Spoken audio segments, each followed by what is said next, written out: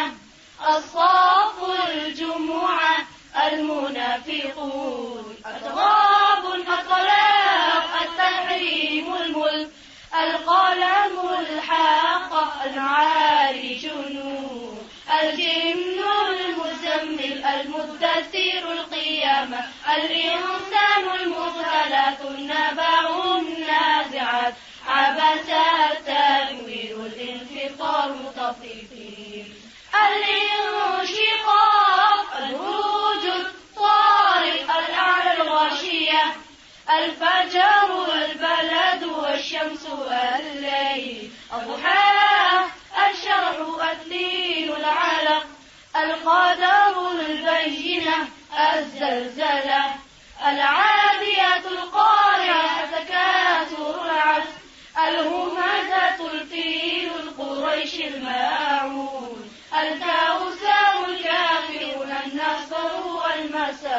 الإخلاص الفلق والآخر والناس سورة القرآن.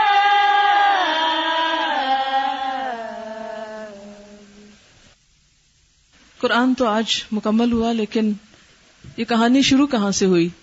یہ کیا ہوا کہ یہ کام ہو گیا؟ اور اگر یہاں ہو گیا تو کہیں اور بھی ہو سکتا ہے. اس لیے میں اسما سے پوچھوں گی کہ سب سے پہلے قرآن سے تعلق کیسے قائم ہوا؟ قرآن سے پہلی پہچان کیا تھی؟ میں جب 1 سال 2 مہینے کی تھی تو ماما مجھے میری نانی اماں کے پاس چھوڑ کے PhD کرنے کے لیے گئی تھی. جب میں صبح اٹھا کرتی تھی تو میں دیکھتی تھی کہ میری نانی اماں قرآن مجید پڑھ رہی ہوتی تھی اونچی آواز سے، تو میں ان کے پاس جا کے بیٹھ جایا کرتی تھی اور اکثر انہی کے پاس بیٹھ کے ادھر تکیے کے اوپر سر رکھ کے سو جایا کرتی تھی. اور میرے نانا جو تھے وہ اکثر تفسیر پڑھ رہے ہوتے تھے صبح کے وقت. اس کے بعد جب میں تھوڑی سی بڑی ہوئی تو انہوں نے مجھے کلمہ سکھایا، اور اس کے بعد آہستہ آہستہ انہوں نے مجھے قاعدہ پڑھانا شروع کر دیا، اور پھر اس کے بعد انہوں نے مجھے نماز بھی سکھائی تھی جب میں 5 سال کی تھی. تو اصل میں یہ سارا کریڈٹ میرے والدین کو جاتا ہے، مجھ کو نہیں جاتا، کیونکہ اس کی بنیادوں میں ان کی تربیت ہے، جن کی تربیت میری بنیادوں میں ہے. تو پھر اس کے بعد کیا ہوا اسما کہ حفظ کرنے کا خیال کیسے آ گیا؟ حفظ کا خیال کب آیا؟ کیوں شوق پیدا ہوا؟ رمضان میں پریزیڈنسی میں تراویحیں ہوا کرتی تھی، وہاں پر ایک باجی آئی تھی لاہور سے، خدیجہ باجی، انہوں نے حفظ کیا ہوا تھا اور وہ اس رمضان میں تراویحیں سنا رہی تھیں، اور میں نے پہلی دفعہ دیکھا تھا کہ کوئی لڑکیاں تراویحیں سنا رہی ہو. تو جب میں نے ان کو دیکھا تو مجھے بہت شوق پیدا ہوا. میں نے کسی کو بتایا تو نہیں، لیکن میں نے دل میں سوچا کہ میں ضرور حفظ کروں گی اور میں بھی انشاءاللہ ضرور تراویحیں سناؤں گی. تو پھر ابتدا کیسے ہوئی؟ میں OPF گرلز کالج اسلام آباد میں کلاس 6 میں پڑھتی تھی، تو ہمارا اسپورٹس ڈے ہونے میں صرف 2 مہینے رہ گئے تھے. ہمیں ہر روز PT کی پریکٹس کروائی جاتی تھی اسمبلی کے بعد. اس کے بعد جب 2 ہفتے رہ گئے تو مارچ پاسٹ کی تیاری شروع ہوگی، تو میں نے کہا میں نے ضرور اس میں حصہ لینا ہے. اس کی پریکٹس کرتی رہی، میرے سارے مسلز پل ہو گئے اور مجھے بخار بھی چڑھتا رہا، لیکن میں نے گھر آ کے نہیں بتایا کہ مجھے بخار چڑھتا ہے یا اس طرح سے، کیونکہ مجھے یہ ڈر تھا کہ ماما مجھے نہیں جانے دیں گی اسپورٹس ڈے پہ. تو اس لیے پھر بھی میں اسپورٹس ڈے پہ گئی، اور جس دن اسپورٹس ڈے ہوا اس دن میں جب واپس آئی تو مجھے کافی تیز بخار تھا. پھر اس کے بعد ماما نے مجھے اسکول بھیجا جب میرا بخار اتر گیا. تو اس دن ماما کہتی اب تم صحیح ہوگی، اب تم چلی جاؤ اسکول. جب میں اسکول سے واپس آئی تو مجھے پھر سے 104 پہ بخار چڑھا ہوا تھا. تو پھر ماما نے کہا اب نہیں میں نے اس کو اسکول بھیجنا. پھر ماما نے کہا کہ تم حفظ شروع کر دو. پھر 18 فروری کو ماما نے قاری صاحب کو بلایا تھا اور قاری صاحب سے میں نے حفظ شروع کیا تھا، اور 15 دن میں میں نے 30th پارہ ختم کیا. آپ کی آواز کچھ سدیس سے بھی ملتی جلتی ہے، اس کے پیچھے کیا راز ہے؟ اکثر لوگ کہتے ہیں چھوٹا سدیس. جب میں نے قاری صاحب سے نازہ ختم کیا تھا تو میں پہلے قاری صاحب سے پڑھا کرتی تھی، اور جتنے عرصے تک میں قاری صاحب سے پڑھتی رہی ہوں قاری صاحب مجھے یہی کہتے رہے تھے کہ اونچی آواز سے پڑھا کرو اور جیسے میں پڑھتا ہوں ویسے پڑھا کرو. تو پھر میں اسی طرح سے کوشش کرتی تھی اور پھر آخر میں نے قاری صاحب کی طرح سے پڑھنا سیکھ لیا تھا. جس دن میرا نازلہ ختم ہوا اسی دن ماما مجھے عمرے پہ لے کے گئی. جب ادھر گئی تو حرم میں جب میں نے قاری سدیس کی آواز سنی تو مجھے بہت اچھی لگی. تو میں نے کہا میں ان کی بھی ضرور سیکھوں گی. جب میں اپنے قاری صاحب کی سیکھ سکتی تو میں ان کی کیوں نہیں سیکھ سکتی. پھر ماما نے وہاں سے کیسٹس لی تھی.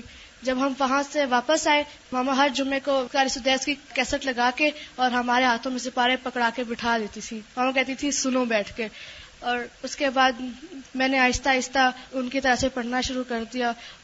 ویسے بھی جب قرآن پاک مکمل ہوتا ہے تو سورۃ فاتحہ پڑھتے ہیں، کیونکہ وہ ختم تو کبھی نہیں ہوا، ہمیشہ ختم کے ساتھ ہی فاتحہ پڑھتے ہیں.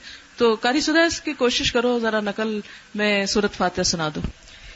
الحمد للہ رب العالمین الرحمن الرحیم مالک یوم الدین ایاک نعبد و ایاک نستعین اہدنا الصراط المستقیم صراط الذین انعمت علیہم غیر المغضوب علیہم ولا الضالین.